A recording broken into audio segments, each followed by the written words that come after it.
علامہ مفتی محمد فیض احمد اویسی رحمۃ اللہ علیہ اپنی کتاب بنام جن ہی جن میں لکھتے ہیں کہ میرے دوست محترم احسان صابری صاحب سابق پرنسپل گورنمنٹ پولی ٹیکنیک انسٹیٹیوٹ سیالکوٹ کا معمول ہے کہ ہر جمعرات اولیاء کرام کے مزار پر حاضر ہوتے ہیں۔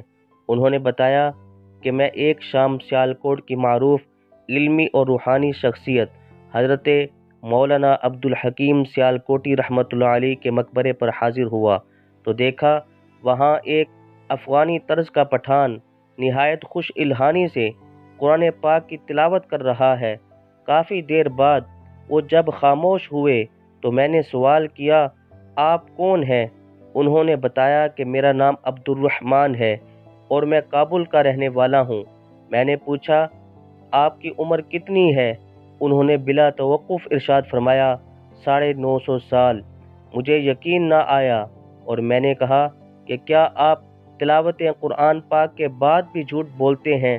یہ سنتے ہی وہ جلال میں آ گئے اور ان کا سر بڑا ہونا شروع ہو گیا۔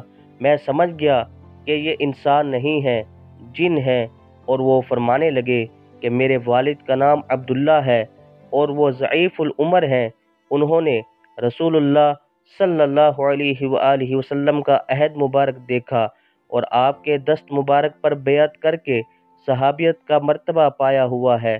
صحاح ستہ کی حدیث مبارکہ میں آیا ہے کہ ایک مرتبہ حضور سرور عالم صلی اللہ علیہ وآلہ وسلم کے دست مبارک پر 1000 جنات نے بیعت کی تھی۔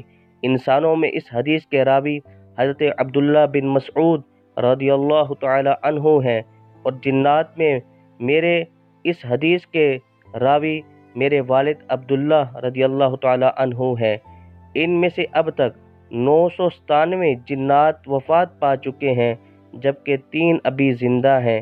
ان میں سے پہلے میرے والد صاحب ہیں جو کابل افغانستان میں رہتے ہیں، دوسرے صحابی جن مدینہ المنورہ میں رہائش پذیر ہیں اور تیسرے صحابی جن مصر کے شہر قاہرہ میں مقیم ہے۔